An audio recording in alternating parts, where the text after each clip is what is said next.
Students, मैं हूं आपकी मैम चारू मैम। मैं आपको पढ़ाऊंगी क्लास 7th का साइंस।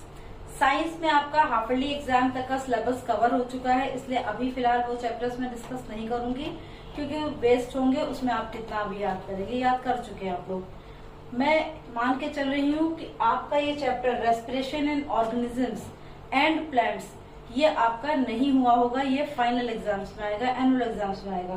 तो जैसे मेरे पास सीबीएसई एनसीईआरटी बुक का चैप्टर है, यहाँ इसका चैप्टर नंबर है chapter 10 respiration in organisms.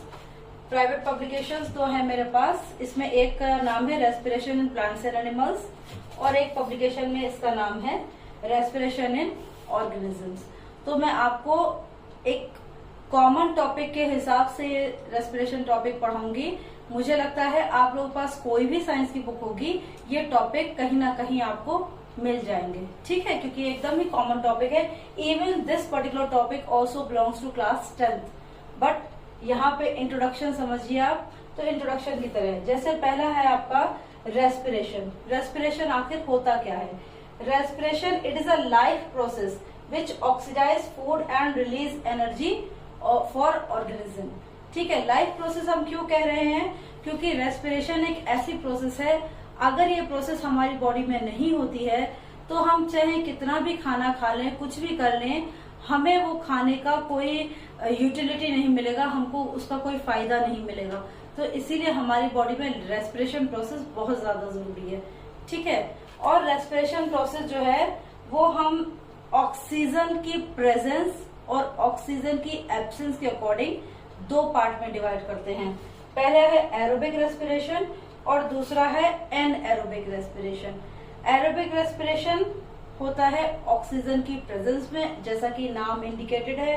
Anaerobic होता है ऑक्सीजन की एब्सेंस में, ठीक है। एरोबिक रेस्पिरेशन जब होता है तब जो हमारा फूड मटेरियल है दैट इज C6H12O6 जिसको आप ग्लूकोज के नाम से जानते हैं, ये ऑक्सीजन की प्रेजेंस में कंप्लीटली ऑक्सीडाइज रहता है। कंप्लीटली ऑक्सीडाइज मीन्स ये ब्रेक डाउन होगा CO2 H2O और लार्ज अमाउंट में एनर्जी रिलीज करके। और हमारा जो एनएरोबिक रेस्पिरेशन होता है, इसमें रेस्पिरेशन में ऑक्सीजन एब्सेंट रहती है या बहुत कम रहती है, तब हमारा ग्लूकोज कंप्लीटली ऑक्सीडाइज नहीं हो पाता।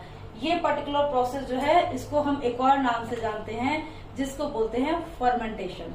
तो fermentation is also kind of process, also kind of anaerobic respiration, जिसमें ग्लूकोज का ऑक्सीडेशन कंप्लीट नहीं होगा। Glucose will only convert in alcohol और ethanol, plus it will release H2O, CO2 and small amount of energy. Because you have ever seen that whenever this fermentation process used to take place, आप कभी dough में east मिला के उसको रख दीजिए, ठीक है, जो व्हीट डो होता है उसमें ईस्ट मिला के उसको रख दीजिए। थोड़ी कुछ घंटों के बाद, 4-5 घंटों के बाद आप देखेंगे डो जो इतना सा था वो फूल के इतना ज्यादा हो जाएगा और फ्लफी हो जाएगा। फ्लफी मीन्स स्पॉन्जी जैसा लगने लगेगा। तो वो स्पॉन्जीनेस क्यों आई? क्योंकि उसमें पोर्स आ गए। प्लस जब आप उस डो को छुएंगे तो आपको थोड़ा सा गर्म भी लगेगा। गर्म मीन्स नॉट लाइक हॉट, गर्म वार्म, ठीक है, हल्का सा गर्म लगेगा। तो वो ये चीज रिप्रेजेंट करेगा कि आप, और उसमें जो फ्लफीनेस है वो फ्लफीनेस छोटे छोटे आपको गैप्स भी दिखाई देंगे, एयर गैस जिनको बोलते हैं हम। तो वो क्या करेगा, ये जो आपका CO2 गैस जो निकला है ये उन पर्टिकुलर होल्स से निकला है जो आपको पोर्स वहां पे दिखाई देते हैं, और एनर्जी की वजह से आपको डो थोड़ा सा वार्म नजर आता है, वार्म समझ फील होता है, ठीक है।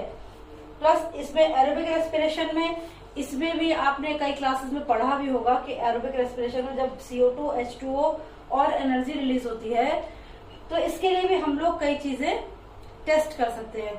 जैसे सबसे पहली चीज है कि आप कैसे बताओगे कि आपके रेस्पिरेशन की प्रोसेस में, कंप्लीट रेस्पिरेशन में CO2 रिलीज हुआ।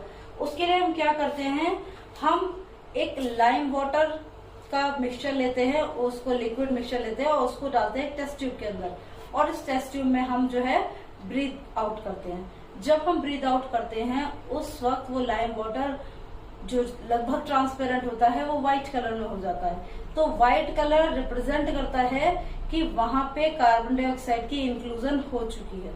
तो इससे प्रूव हो जाता है कि हमने जब एक्सहेल आउट किया तो उसमें कौन सी गैस एक्सहेल आउट की? CO2। ठीक है। दूसरी चीज है इसमें H2O। कैसे प्रूव करेंगे कि हम H2O रिलीज कर रहे हैं? उसके लिए आप बहुत जनरल, आप लोग सब बच्चे लोग सब करते होंगे, एकदम ऐसे गए मिरर के सामने ऐसे किया और फिर उस पर आपने डिजाइन बनाना शुरू कर दिया, क्योंकि छोटी छोटी उस पर पानी की बूंदें आ जाती है, मॉइस्चर जिसे आप लोग कहते हैं, तो वो या भाप बोलते हो सिंपल लैंग्वेज में।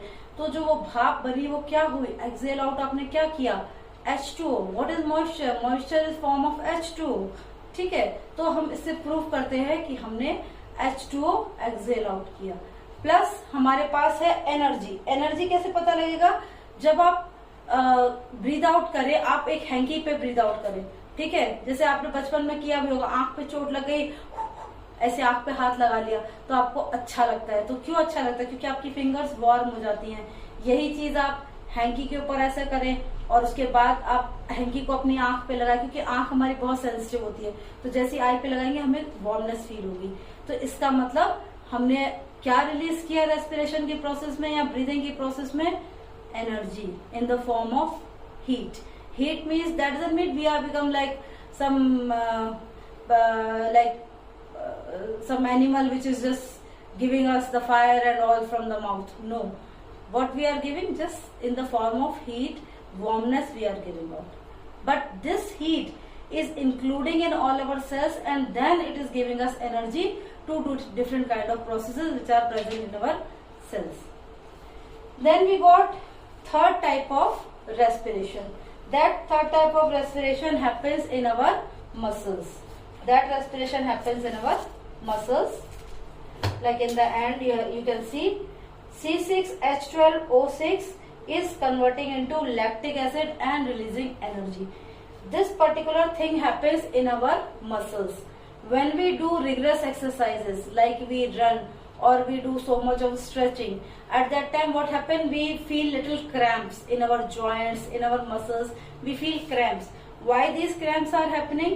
Because when we are doing the exercise, our muscles forgot to breathe properly, means to take the oxygen in the cells properly. That's why what happened? This glucose is not converting into CO2 H2O, it is converting into lactic acid and accumulating under our muscles in the crystal form, which gives us pain also.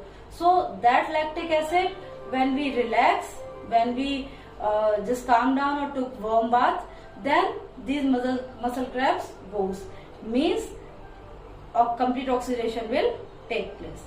Okay students, so right now I don't want to teach very long because the lecture will become very boring. तो आपका बस gist है कि respiration क्या है? Life process है organisms में। दो तरह के होते हैं, एरोबिक, एनारोबिक। एरोबिक में ऑक्सीजन प्रेजेंस होती है तो आपका ग्लूकोज कम्प्लीटली ऑक्सीडाइज होता है CO2 H2O और एनर्जी में, और यहाँ पे ऑक्सीजन कम है तो आपका जो ग्लूकोज है वो अल्कोहल या इथेनॉल और CO2 और एनर्जी में हो जाता है रिलीज। फिर आपका मसल्स में, क्योंकि उस टाइम हमारी मसल्स बिजी होती हैं, वर्कआउट करने में ऑक्सीजन कम आ पाता है तो लैक्टिक एसिड में, लेकिन थोड़ी देर बाद वो भी कम्प्लीटली ऑक्सीडाइज हो जाती है।